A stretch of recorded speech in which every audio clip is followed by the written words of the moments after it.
नमस्कार स्टूडेंट्स, आज हम फिर से एक नई क्लास चालू करने जा रहे हैं। क्लास 10 का चैप्टर नंबर 1 जिसका नाम है रियल नंबर, और उसका एक तीसरा कॉन्सेप्ट है। उस कॉन्सेप्ट का नाम है फंडामेंटल थ्योरम ऑफ अरिथमेटिक। ठीक है, तो आज की क्लास में हम देखेंगे कि ये कॉन्सेप्ट क्या कहता है और किस तरीके से हम इसे समझेंगे। तो चलिए चालू करते हैं आज का नया टॉपिक जिसका नाम है फंडामेंटल थ्योरम ऑफ अरिथमेटिक। ठीक, ओके, लेट्स सी।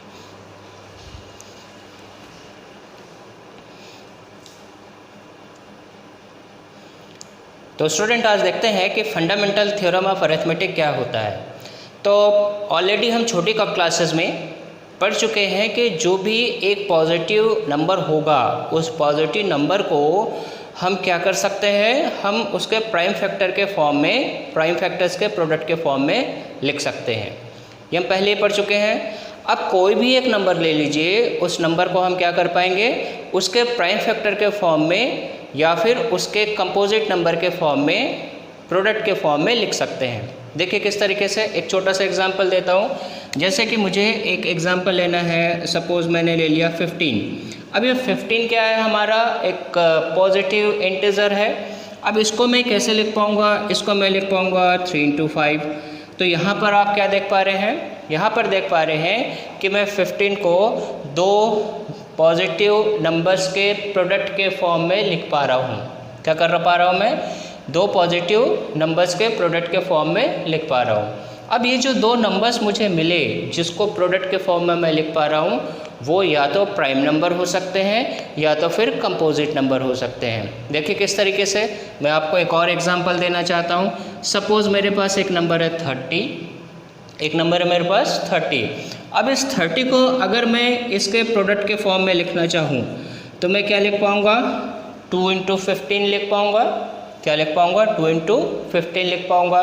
तो यहाँ से आपको नज़र आ रहा है कि 2 तो मेरा प्राइम नंबर है, 2 मेरा क्या है, प्राइम नंबर है, लेकिन 15 मेरा क्या चीज़ है, 15 एक कंपोजिट नंबर है।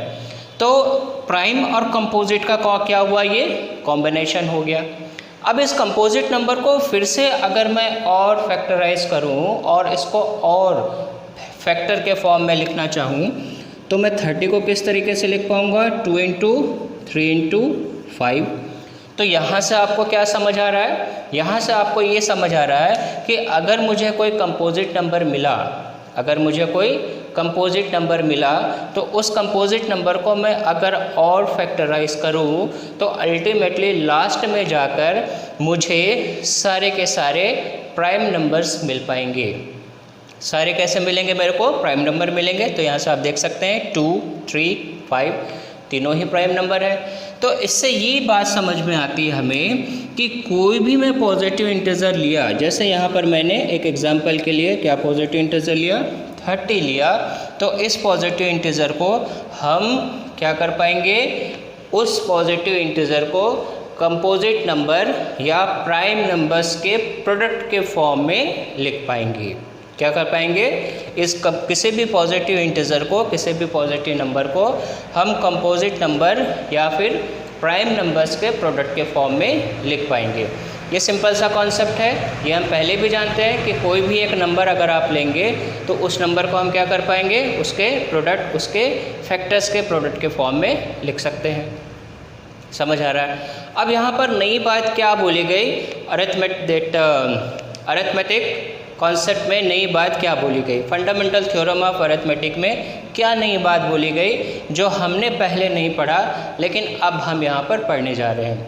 तो पहले का कॉन्सेप्ट ये जो हमने पढ़ रखा है और अभी जो हम पढ़ने जा रहे हैं fundamental of arithmetic, fundamental theorem of arithmetic, उसमें देखते हैं दोनों में कि डिफरेंस क्या है और क्या नई चीज़ इसमें आपको बताई गई है। ठीक है, तो इसको समझने के लिए एक दूसरा एग्जांपल लेते हैं और थोड़ा बड़ा नंबर लेते हैं जिसमें हमें ज़्यादा फैक्टर, ज़्यादा प्राइम नंबर्स और कंपोजिट नंबर मिलते हैं। ठीक है, तो चलिए देखते हैं, एक दूसरा नंबर से समझने की कोशिश करते हैं कि ये फंडामेंटल थ्योरम ऑफ अरिथमेटिक क्या कहता है। ठीक है, अरिथमेटिक।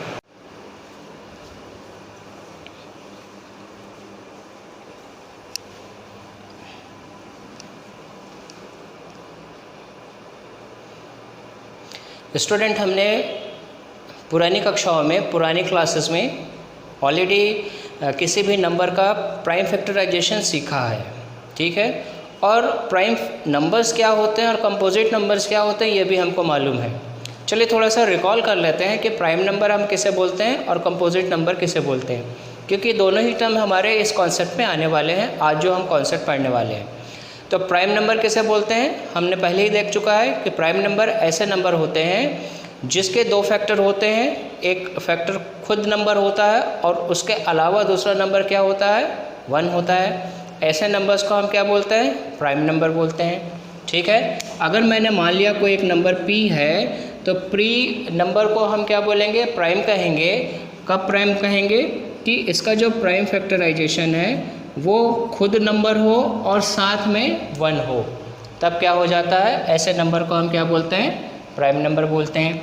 जैसे आपको मालूम है 2 है, 3 है, या फिर 5 है, या 7 है, या फिर 11 है, ये सारे नंबर्स हमारे कैसे नंबर्स होते हैं, प्राइम नंबर होते हैं, क्योंकि इनका फैक्टर जब हम निकालते हैं तो इनका फैक्टर कैसा होता है, खुद होता है एक नंबर और उसके अलावा 1 होता है। तो ऐसे नंबर्स को हम क्या बोलते हैं, प्राइम नंबर बोलते हैं, ठीक है।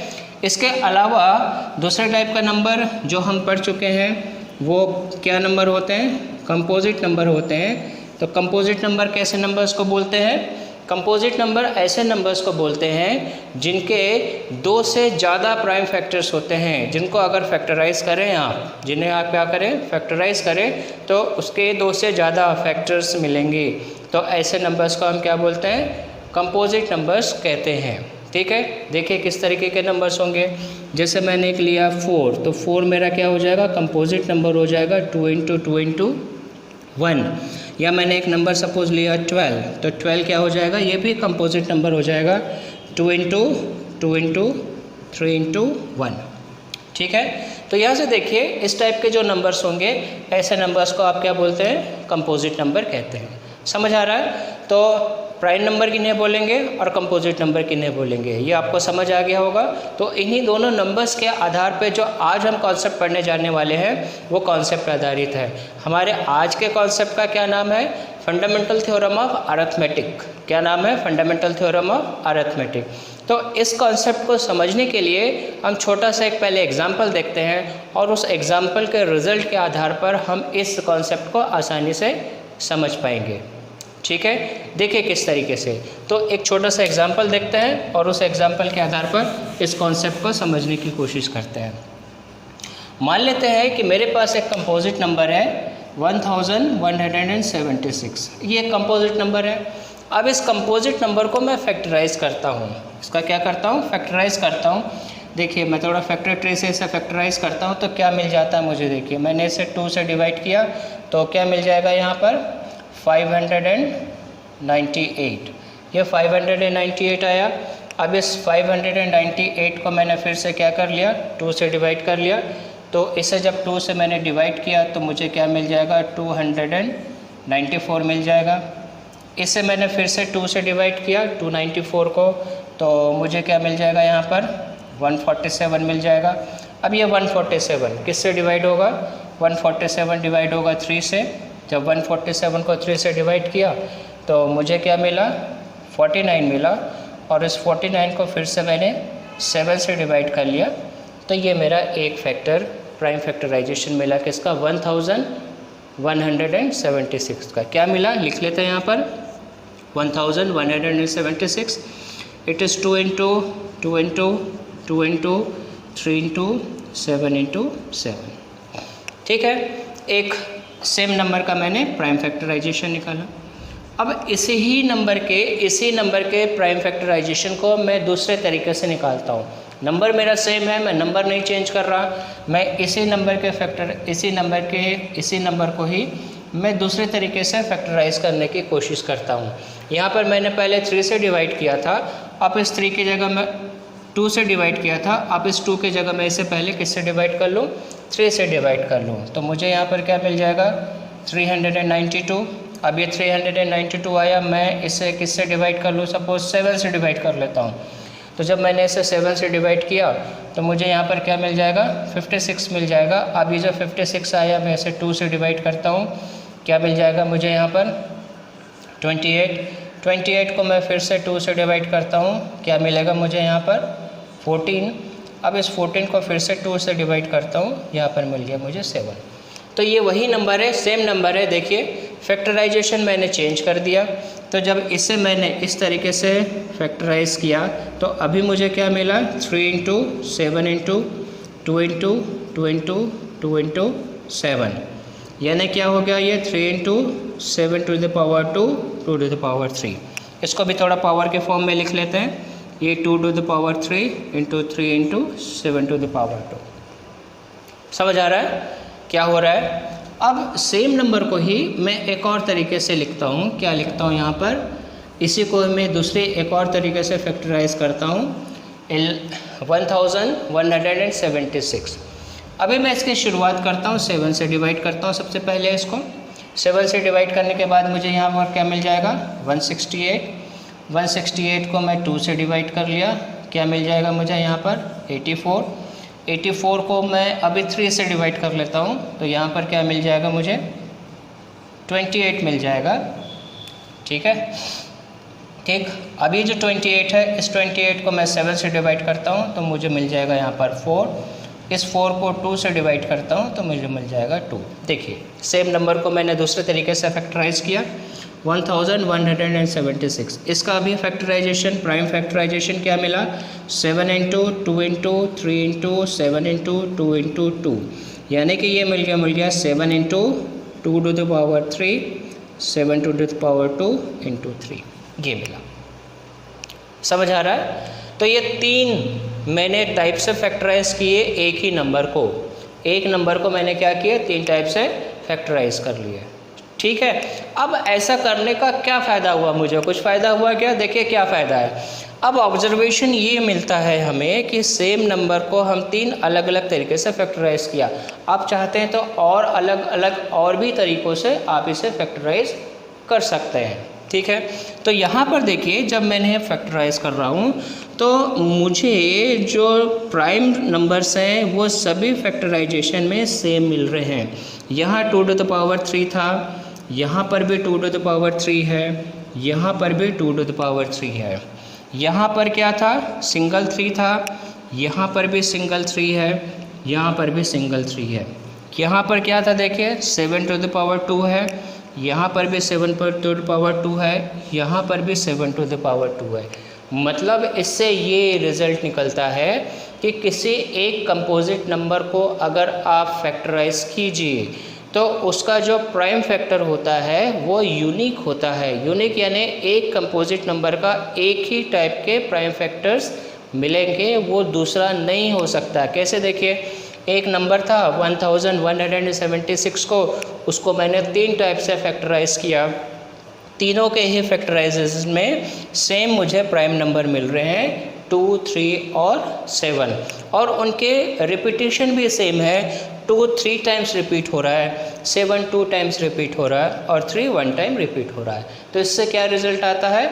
इससे ये रिज़ल्ट आता है कि किसी भी कंपोजिट नंबर को अगर आप फैक्टराइज कीजिए तो उसका जो प्राइम फैक्टराइजेशन होता है वो यूनिक होता है, यानी उसका कोई दूसरा फैक्टराइजेशन नहीं होगा। लेकिन यहाँ से आप देख सकते हैं कि उन प्राइम फैक्टर्स का ऑर्डर चेंज हो सकता है। कैसे चेंज हो सकता है ऑर्डर? यहाँ पर 2 टू द पावर 3 पहले था, यहाँ पर 3 उसके बाद में आ रहा है, 7 उसके बाद में आ रहा है, लेकिन यहाँ पर देखिए 3 पहले हो गया, फिर उसके बाद 7, फिर उसके बाद 2। यहाँ देख सकते हैं 7 पहले आ गया, फिर 2 आ गया, फिर 3 आ गया। यानी जो प्राइम नंबर्स हैं वो तो सेम हैं, लेकिन उनका ऑर्डर चेंज हो जाता है या चेंज हो सकता है। यही जो कॉन्सेप्ट, यही जो ऑब्जर्वेशन हम इस एग्जाम्पल से देख रहे हैं, इसी ऑब्जर्वेशन को ही हम फंडामेंटल थ्योरम ऑफ अरिथमेटिक कहते हैं। समझ आ रहा है? हमने क्या निकाला, हमने क्या ऑब्जर्वेशन निकाला? हमने ये ऑब्जर्वेशन निकाला कि किसी भी कंपोजिट नंबर को हम उसके प्राइम फैक्टर्स के प्रोडक्ट के फॉर्म में लिख सकते हैं, और वो जो प्रोडक्ट प्राइम फैक्टर्स का होता है वो यूनिक होगा, लेकिन उसका ऑर्डर चेंज हो सकता है। समझ आ रहा है? तो इस कॉन्सेप्ट को हम कहते हैं फंडामेंटल थ्योरम ऑफ अरिथमेटिक। ठीक है, तो चलिए थोड़ा इसका एक बार स्टेटमेंट देख लेते हैं कि फंडामेंटल थ्योरम ऑफ अरिथमेटिक का स्टेटमेंट क्या होता है, उसके बाद फिर इस पर आगे जाते हैं। ठीक है, so let's see the statement of arithmetic of statement of fundamental theorem of arithmetic. तो देखते हैं अभी स्टेटमेंट क्या कहता है। फंडामेंटल थ्योरम ऑफ अरिथमेटिक का स्टेटमेंट ये कहता है that every composite number can be expressed और factorised as a product of primes and this factorization is unique except for the order in which the prime factors occurs। यानी किसी भी composite number को आप क्या कर सकते हैं, एक्सप्रेस या फैक्टराइज कर सकते हैं उनके प्राइम नंबर्स के प्रोडक्ट के फॉर्म में।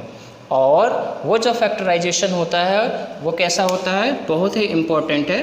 फैक्टराइजेशन कैसा होता है, यूनिक होता है, लेकिन उनका ऑर्डर क्या हो सकता है, उनका ऑर्डर चेंज हो सकता है।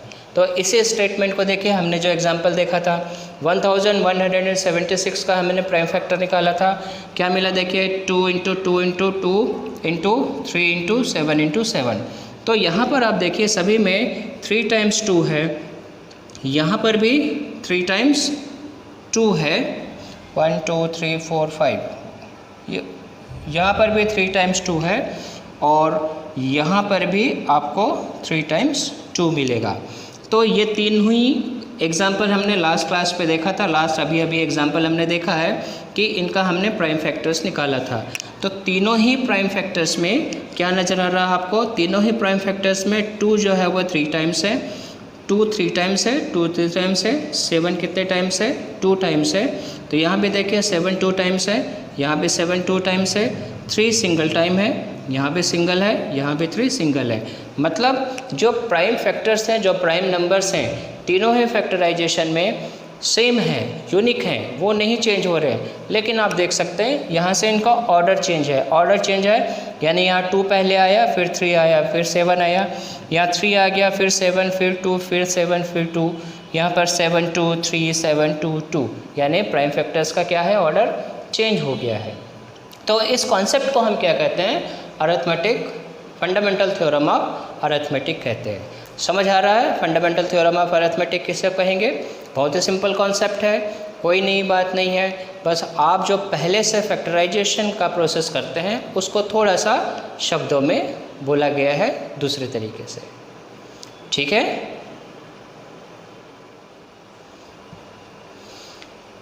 अब यहाँ पर देखते हैं, हमारे पास एक क्वेश्चन है, express each of the following positive integers as product of its prime. तो पहला नंबर है मेरे पास 156। क्या है पहला नंबर? 156। तो चलिए इसे प्राइम के प्रोडक्ट के फॉर्म में लिखते हैं। देखिए किस तरीके से करते हैं। तो पहले को हमने कर लिया 156 को, ठीक है, तो ट्री के फॉर्म में कर लेते हैं। 2 से हम डिवाइड करते हैं, 156 को 2 से डिवाइड करेंगे, हमें क्या मिलेगा? 78। 78 को फिर से 2 से डिवाइड कर लिया, क्या मिला मुझे? 39। 39 को मैंने 3 से डिवाइड कर लिया, क्या मिल गया मुझे? 13। तो इस तरीके से इसका प्राइम फैक्टर्स के रूप में कैसे लिख पाए हम इसको?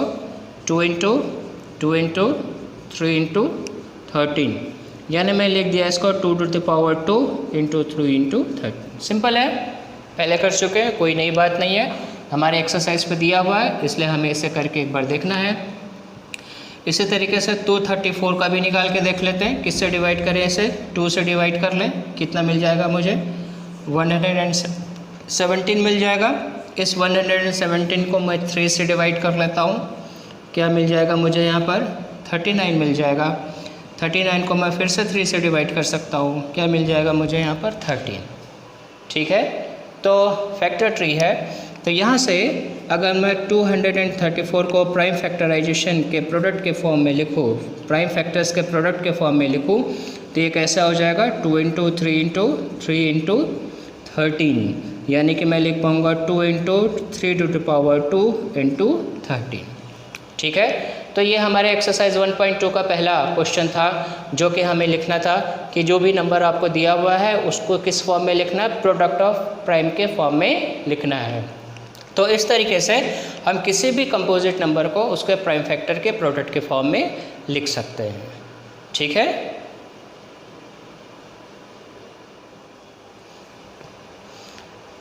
स्टूडेंट अभी देखते हैं ये इस टाइप का एक नया क्वेश्चन।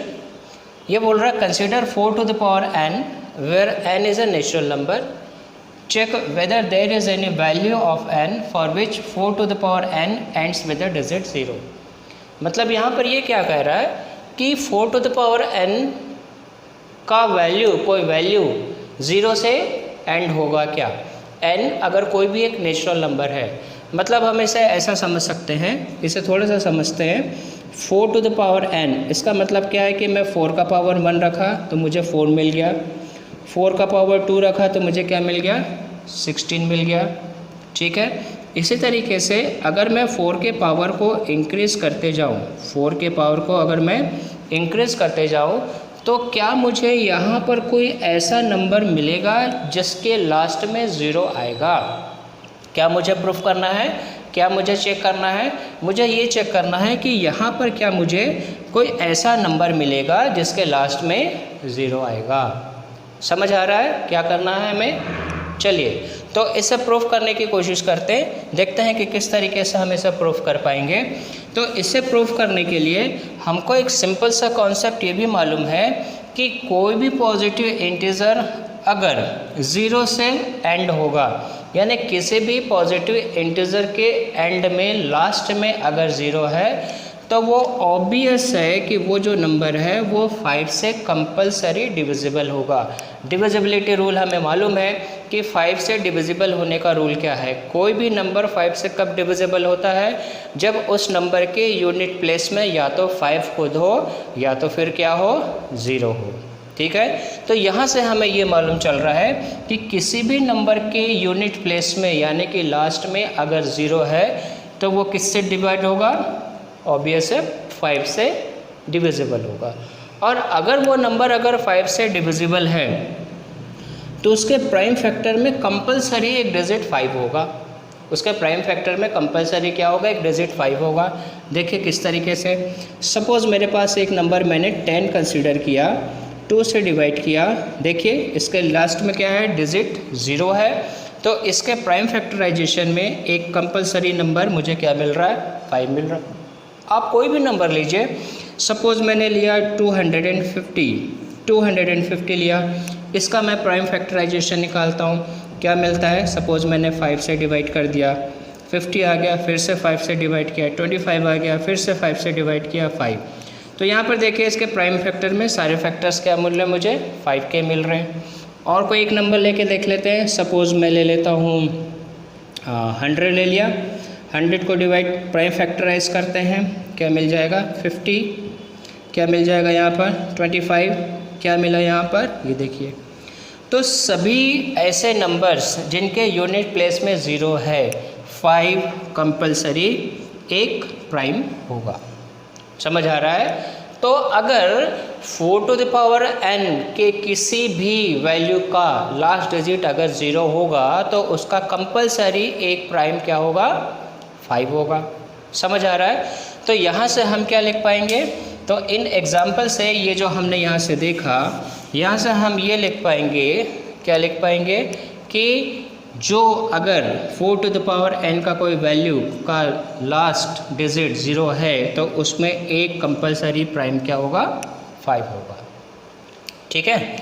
अब आगे देखते हैं क्या कर सकते हैं। हमारे पास नंबर क्या है, 4 to the power n। अब इसे थोड़ा सा देखते हैं कि इसका हम क्या कर सकते हैं, 4 to the power n। तो 4 to the power n को मैं क्या लिख पाऊँगा, मैं लिख पाऊँगा 2 to the power 2 whole power n, यानी कि मैं इसे लिख पाऊँगा 2 to the power whole power 2n। ये हो गया मेरा 2 का फैक्टराइजेशन। 4 का फैक्टराइजेशन, 4 के फैक्टराइजेशन को मैं कैसे लिख सकता हूँ, 2 into 2 to the power 2n। ठीक। तो यहाँ से आप क्या नज़र मिल रहा है, यहाँ से आपको क्या नज़र आ रहा है, आप इसको चाहें तो 2 to the power 2 को आप ऐसा भी लिख सकते हैं क्योंकि मैं 4 को फैक्टराइज कर रहा हूँ। तो यहाँ से आपको ये मिल रहा है कि 4 to the power n का जो प्राइम फैक्टर है वो ओनली 2 है। क्या लिख सकते हैं हम, यहाँ से लिख सकते हैं the only prime number in 4 to the power n, 4 to the power n is 2। तो यहाँ से आपको क्या दिख रहा है, 4 to the power n के प्राइम में, प्राइम फैक्टराइजेशन में प्राइम नंबर केवल क्या मिल रहा है, 2 मिल रहा है। So the only prime number in 4 to the power 2 is 2 for prime factorisation.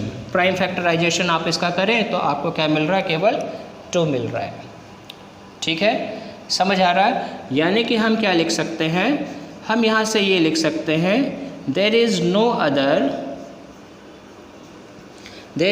Other prime number in prime factorisation of 4 to the power n। कहाँ से लिखा हमने, हम लिख सकते हैं by uniqueness of fundamental theorem of arithmetic, by uniqueness of fundamental theorem of arithmetic. तो uniqueness of fundamental theorem of arithmetic से हम ये लिख सकते हैं कि 4 to the power n का कोई दूसरा प्राइम फैक्टर नहीं होगा अदर देन 2। दैट मीन्स हम क्या लिख सकते हैं, हम ये लिख सकते हैं that 5 does not occur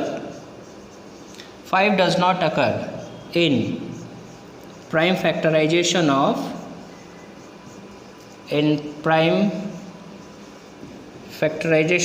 4 to the power n। तो 2 के अलावा कोई और प्राइम फैक्टर नहीं हो सकता। तो इसका मतलब क्या है कि 5 4 to the power n के प्राइम फैक्टराइजेशन में नहीं आएगा। और जब 5 4 to the power n के प्राइम फैक्टराइजेशन में नहीं आएगा तो हम यहाँ से क्या कह पाएंगे, हम यहाँ से ये कह पाएंगे hence there is no any other value of n, there is no any, हम क्या कह पाएंगे यहाँ से, there is no any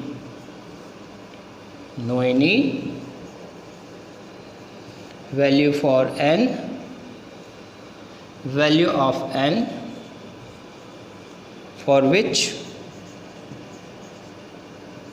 4 to the power n ends with 0,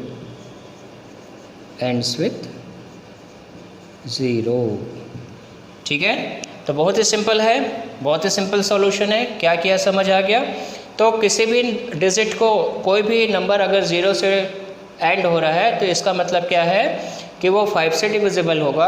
और कोई भी नंबर अगर 5 से डिविजिबल हो रहा है और उस नंबर का अगर प्राइम फैक्टराइजेशन निकालें तो कंपलसरी आपको एक प्राइम फैक्टर उसका क्या मिलेगा, 5 कंपलसरी मिलेगा। अब जब प्राइम 5 कंपलसरी मिल रहा है तो 4 to the power n जो हमको दिया हुआ है उसका भी हम प्राइम फैक्टर निकाल के देख लेते हैं। तो 4 का प्राइम फैक्टर्स क्या क्या मिल जाएंगे, 22 हो जाएगा टू द पावर n, यानी 2 to the power 2n हो गया। तो यहाँ से हमें क्या नज़र आ रहा है कि 4 to the power n का केवल एक ही प्राइम नंबर, एक ही नंबर मिल रहा, मुझे 2 मिल रहा है। दैट मीन्स उसमें 5 आपका नहीं आएगा। 4 to the power n के प्राइम फैक्टराइजेशन में 5 आपका नहीं आएगा। 5 नहीं आ रहा है, इसका मतलब क्या है कि उस नंबर का जो एंड है वो 0 से नहीं होगा। समझ आ रहा है। तो इस तरीके से हम इसे ये प्रूफ कर पाएंगे कि 4 to the power n के किसी भी वैल्यू के लिए कोई ऐसा डिजिट नहीं होगा जिसके लास्ट में डिजिट 0 आएगा। ठीक है। अभी यहाँ पर देखिए एक और सवाल, इस तरीके का भी सवाल इस कॉन्सेप्ट के अंदर आ सकता है। That explain 7 × 11 × 13 + 13 is a composite number. अब हमें प्रूफ करना है कि ये जो है वो कंपोजिट नंबर है। तो आपको हमें ये मालूम है arithmetic fundamental theorem of arithmetic से कि किसी भी नंबर को, किसी भी पॉजिटिव नंबर को या किसी भी कंपोजिट नंबर को हम उसे प्राइम फैक्टर्स के प्रोडक्ट के फॉर्म में लिख सकते हैं। क्या कहा मैंने कि किसी भी कंपोजिट नंबर को प्राइम फैक्टर्स के प्रोडक्ट के फॉर्म में लिख सकते हैं। इसका मतलब ये है कि मैं इसको ऐसा भी कह सकता हूँ कि अगर किसी नंबर का प्राइम फैक्टर्स का प्रोडक्ट आ रहा है, किसी नंबर का प्राइम फैक्टर्स का प्रोडक्ट आ रहा है तो वो नंबर क्या होगा, मेरा कंपोजिट नंबर होगा। समझ आ रहा है क्या कहा मैंने उसी बात को मैंने उल्टा बोला। अभी मैंने बोला कि कंपोजिट नंबर को प्राइम फैक्टर्स के प्रोडक्ट के फॉर्म में लिख सकते हैं। अब मैंने इसको उल्टा करके बोला कि अगर किसी नंबर का प्रोडक्ट प्राइम फैक्टर्स के फॉर्म में आ रहा है तो वो नंबर क्या होगा, कंपोजिट होगा। समझ आ रहा मैंने क्या कहा? तो इस सवाल को सेम ऐसे ही हम प्रूफ करेंगे। क्या करेंगे? हम ये प्रूफ करेंगे कि ये जो नंबर है इसका जो प्रोडक्ट है, प्राइम फैक्टर्स का प्रोडक्ट है, वो क्या है, प्राइम इस नंबर को हम प्राइम फैक्टर्स के प्रोडक्ट के फॉर्म में लिख पाएंगे। हम इसे दिखा देते हैं तो हमको ये बताना पड़ जाएगा कि हम इस नंबर को प्राइम के प्रोडक्ट के फॉर्म में लिख पाएंगे। इसका मतलब ये है कि ये नंबर क्या है, कंपोजिट नंबर है। देखिए किस तरीके से। तो इसको सॉल्व करते हैं, इसका सॉल्यूशन देखते हैं। 7 × 11 × 13 + 13। तो मैं इसे कैसे लिख पाऊँगा? मैंने क्या किया, इन दोनों में से 13 कॉमन निकाल लिया। तो ये क्या हो जाएगा, 7 × 11 + 1, 13 मेरा कॉमन बाहर निकाल लिया मैंने। अब इसको सॉल्व किया, ये आया 78 + 1 ये हो गया 77 + 1 × 13, यानी कि आ गया 78 × 13 आ गया। समझ आ रहा है क्या हो रहा है? ठीक है। अब इसको क्या कर सकते हैं, आप इसको और प्राइम फैक्टर्स के फॉर्म में लिख लीजिए। लिख सकता हूँ 2 × 3 × 13 तो 78 को अगर मैं और फैक्टराइज किया तो मुझे क्या मिला, 2 × 3 × 13, यानी कि आप यहाँ से देख सकते हैं ये हो गया 2 × 3 × 13 2, मतलब 2 एक प्राइम नंबर, 3 एक प्राइम नंबर, 13 भी क्या है, एक प्राइम नंबर। मतलब यहाँ से आप ये देख सकते हैं कि ये जो नंबर दिया हुआ है, इस नंबर को मैं प्राइम फैक्टर्स के प्रोडक्ट के फॉर्म में लिख पा रहा हूँ। इस नंबर को मैं कैसे लिख पा रहा हूँ, प्राइम फैक्टर के प्रोडक्ट के फॉर्म में लिख पा रहा हूँ।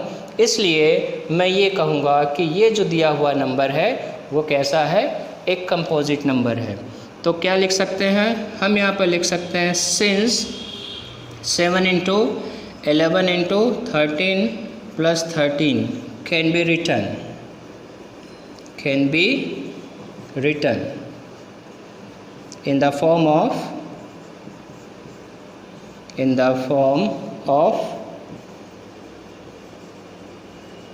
products of primes। प्राइम के प्रोडक्ट के फॉर्म में लिख सकते हैं। तो हमने कहा hence 7 × 11 × 13 + 13 is a composite number. ये कैसा नंबर हो जाएगा, एक कंपोजिट नंबर हो जाएगा। समझ आ रहा है? ठीक है।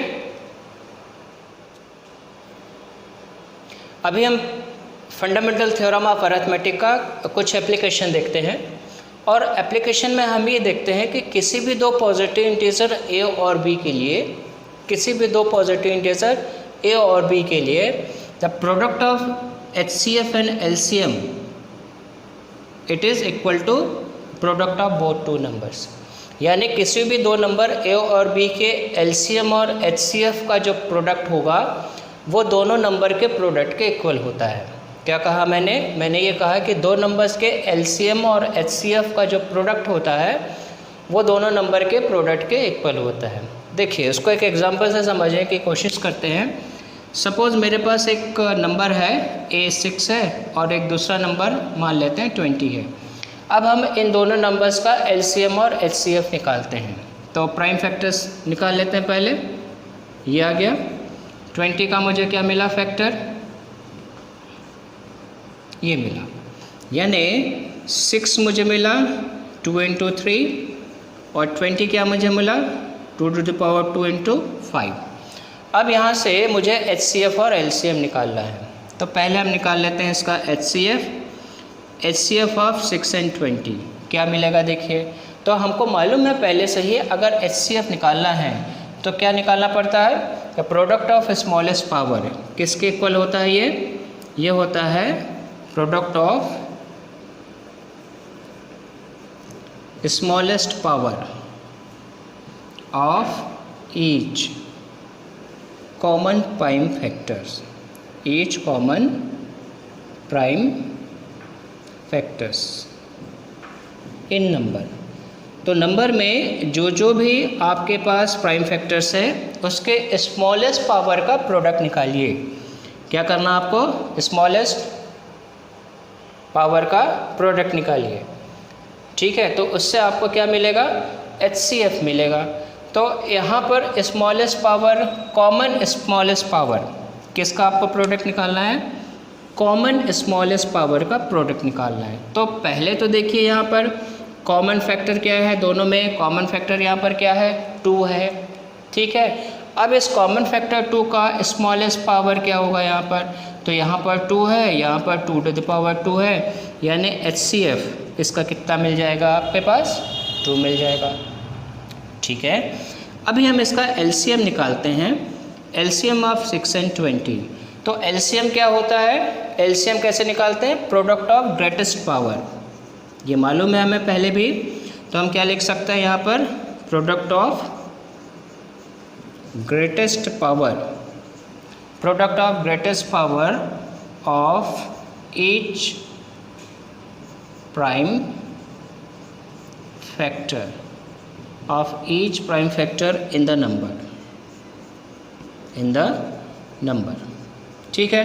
तो यहाँ से LCM मुझे क्या मिल जाएगा? देखिए, तो मुझे क्या चाहिए? मुझे क्या चाहिए? Product of greatest power of each prime factor, product of greatest power of each prime factor, इसका मुझे प्रोडक्ट निकालना है। तो हर एक प्राइम फैक्टर के ग्रेटेस्ट पावर का प्रोडक्ट निकालना है। तो देखिए यहाँ पर क्या क्या है? यहाँ पर 2 का ग्रेटेस्ट पावर मेरे पास क्या है? 2 × 2। 3 का ग्रेटेस्ट पावर 3 और 5 का ग्रेटेस्ट पावर 5, यानी इसका एलसीएम कितना मिल जाएगा? 2 टू द पावर 2 × 3 × 5, यानी फाइनली ये क्या मिल जाएगा? 4 × 3 × 5, यानी कि इसका एलसीएम कितना मिल गया मुझे? 60 मिल गया। ठीक है, एलसीएम कितना मिल गया मुझे? 60 मिल गया। समझ आ गया एलसीएम और एचसीएफ कैसे निकाला? तो मेरे पास अभी क्या मिला? देखिए, अभी मुझे क्या मिला? एचसीएफ इसका 2 मिला और एलसीएम कितना मिला? 60 मिला, यानी कि HCF of A and B it is 2 और LCM of A and B it is 60। ये मिल गया। अब इन रिजल्ट से जो रिलेशन हमको नज़र आ रहा है उस रिलेशन को प्रूफ करने की कोशिश करते हैं। रिलेशन क्या कहता है? For any 2 positive integer A and B, HCF of A and B it is equal to LCM of A and B it is equal to the product of number. That means मैं A × B निकाल लेता हूँ। A कितना है? 6 × 20B, यानी कि मुझे क्या मिल गया? 120 मिल गया, दोनों नंबर्स का प्रोडक्ट। अब मैं क्या करता हूँ? दोनों नंबर के HCF और LCM का भी प्रोडक्ट निकाल लेता हूँ। तो HCF of A and B and LCM of A and B क्या मिला? ये मिल जाएगा मुझे 2 × 60, यानी कि यहाँ से देख सकते हैं क्या मिल गया? इसका भी आंसर मुझे कितना मिला? 120 मिला। तो यहाँ से क्या प्रूफ हो रहा है? यहाँ से ये प्रूफ हो रहा है कि किसी भी 2 नंबर के LCM और HCF का जो प्रोडक्ट होता है वो दोनों नंबर के प्रोडक्ट के इक्वल होता है। समझ आ रहा है? तो इस रिलेशन का यूज़ करके, ये जो रिलेशन हमने देखा, इस रिलेशन का यूज़ करके इसमें 4 क्वांटिटीज़ हैं, 4 वैल्यूज़ हैं। कौन कौन से 4 वैल्यूज़ हैं? HCF है, LCM है और दोनों नंबर है।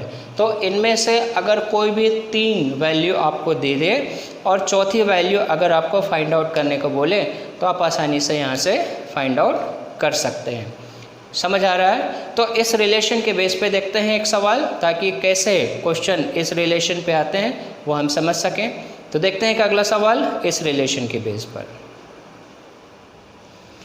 अभी यहाँ देखिए एक सवाल है, HCF of 2 given number is 49। HCF हमें दिया हुआ 49। सॉल्यूशन देखते हैं क्या क्या हमें निकालना है। So given values are what? HCF of 2 numbers is 49. So HCF of 2 numbers, what are the numbers?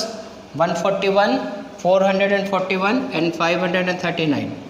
that HCF of 441 and 539 it is 49.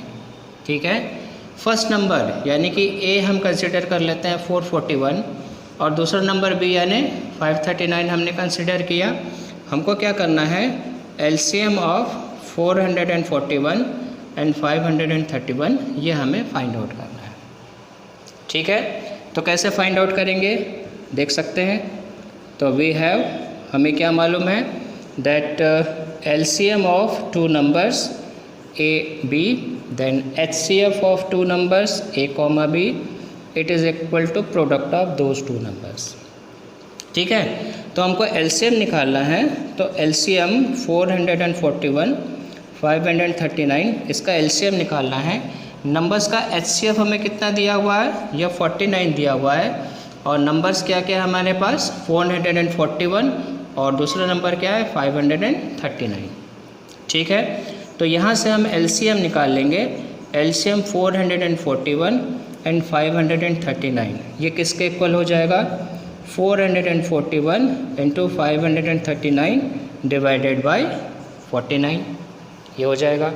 अब इसको थोड़ा सिंप्लीफाई करते हैं, क्या मिलता है देखते हैं। हमें क्या मिला यहाँ पर 441 539 डिवाइडेड बाय 49 कैंसल आउट करते हैं तो 11 टाइम्स, कितने टाइम गया 11 टाइम्स गया, तो 441 इंटू 11। अब इसको मल्टीप्लाई करते हैं तो क्या मिल जाएगा 4851। तो यहाँ से हम देख सकते हैं LCM हमें क्या मिला। So what we can say the LCM of 441 539 it is 4851। समझ आ रहा है। तो इस तरीके से हम इस रिलेशन को यूज़ कर सकते हैं। तो यहाँ से आपको नज़र आ रहा है कि 4 वैल्यूज़ हैं, LCM, HCF और 2 नंबर्स। तो इन चारों में से अगर आपको कोई भी 3 वैल्यू दिया है तो आप चौथी वैल्यू आसानी से फाइंड आउट कर सकते हैं। समझ आ रहा है। तो ये था आपका टॉपिक जिसका नाम था फंडामेंटल थ्योरम ऑफ अरिथमेटिक। बहुत ही सिंपल, बहुत ही आसान टॉपिक था, कोई नई बात नहीं थी, कोई बड़ी बात नहीं थी, कोई कठिन सवाल नहीं थे, सारे कुछ बहुत ही आसानी से हमने सीखा और आपने समझा। समझ आ रहा है। तो अगर हमारा ये एक्सप्लेनेशन हमारा यूट्यूब चैनल में जो लेक्चर्स चल रहे हैं आपको अच्छे लग रहे हैं, आपको पसंद आ रहे हैं, तो हमारे चैनल्स को लाइक कीजिए, शेयर कीजिए, सब्सक्राइब कीजिए, ताकि हम जो चीज़ें पढ़ा रहे हैं, हम जो चीज़ें एक्सप्लेन कर रहे हैं वो अधिक से अधिक लोगों के पास पहुँचे और अधिक से अधिक लोग उनका फ़ायदा उठा सके। ठीक है, तो फिर अगली क्लास पे मिलते हैं। Till then good bye.